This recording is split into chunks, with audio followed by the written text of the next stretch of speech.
dakwah.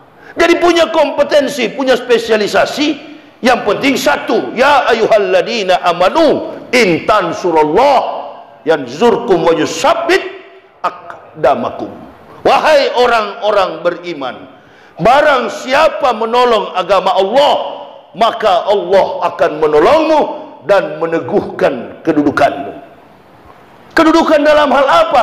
Termasuk kedudukan sebagai pribadi, rumah tangga, masyarakat, berbangsa dan bernegara. Kenapa? Karena rusaknya tatanan kehidupan bernegara saat ini akibat melalaikan perintah Allah, lebih mengutamakan mengandalkan kekuatan pribadi, memuji-muji sosok pemimpin. Allahu Akbar. Saya tertarik dengan kalimat Mahfud MD yang dikirim-kirim Profesor Pancasila ini. Mana tisu?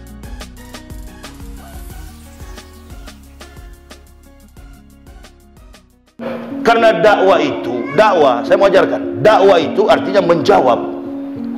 Saya termasuk orang yang di sholat paling belakang tadi, sudah rakaat kedua baru saya sampai. Tapi dari ayat imam baca tadi itu saya tahu at-takabun. Wallazina kafaru wa kassabu bi ayatina ulaika ashabun nar khalidina fiha wa bi'sal masir. Itu wallazina kafaru wa kassab, pembohong, pendusta, dan orang-orang kafir yang mendustakan ayat-ayat kami, kata Allah, kami tempatkan ke dalam neraka jahanam. Itulah seburuk-buruk tempat kembali. Antum percaya berita dari pembohong, antum akan sama-sama jadi pembohong. Sudah terlalu murah harga diri saya, pengalaman yang tidak saya alami, lalu saya ceritakan di depan manusia. Innalillahi, akan tersiksa. Barang yang saya tidak alami, lalu saya cerita. Oh, saya mantan ini, mantan itu. Nabi SAW makanya mengajarkan kepada umatnya, boleh menceritakan masa lalu, tetapi terkait dengan kebesaran Islam. Ini kan menyangkut kebesaran Islam. Nah, saya masuk Islam dengan segala macam kelemahan dan kekurangan, tidak mampu untuk berbuat bagi agama ini. Kemampuan saya hanya bisa berdakwah.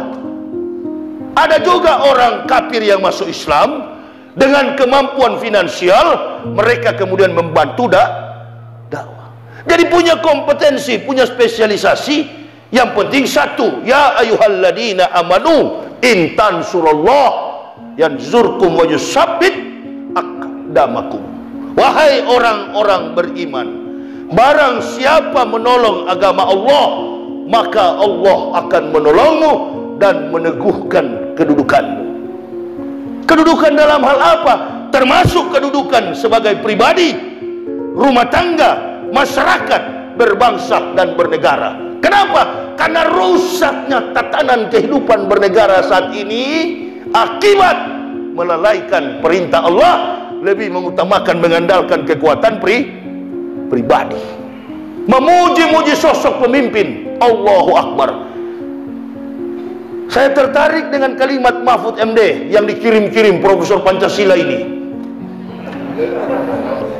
Mana tisu? Sudah tidak protes orang, tisu pun nggak ada. Kopi hitam pun tak ada.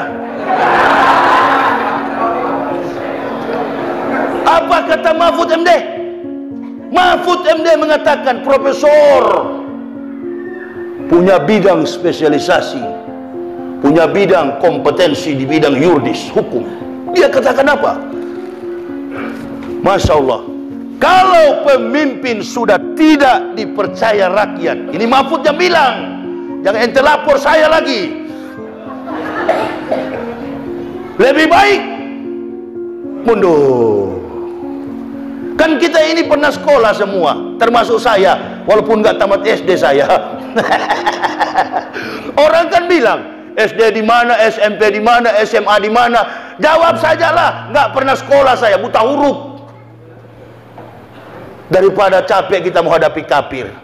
Apa saja dia bolak-balik, nggak pernah sekolah saya. Nih, yang hadir yang hadir malam ini ada kakak dari kampung saya, tetangga saya, dapurnya bersebelahan.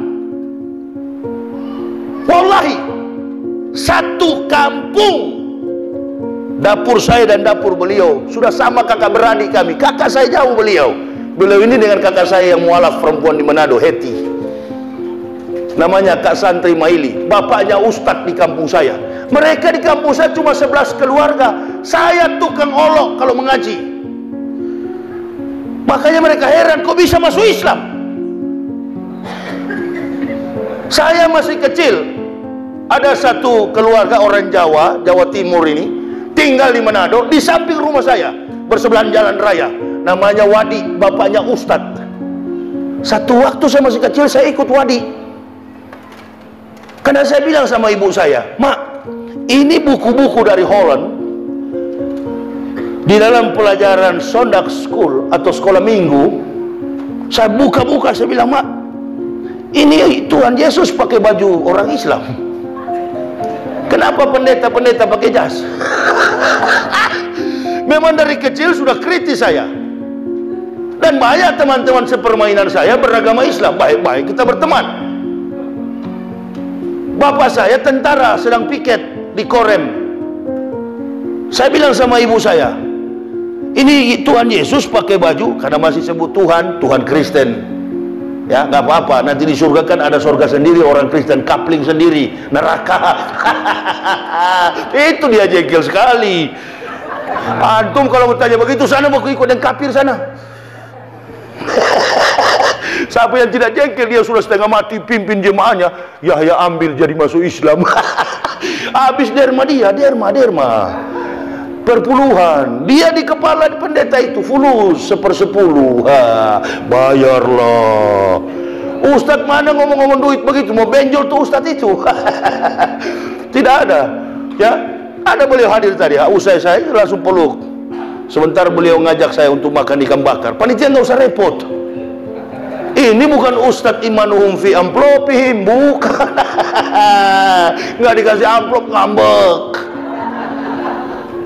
nggak mau datang lagi. Memang niatnya untuk cari amplop.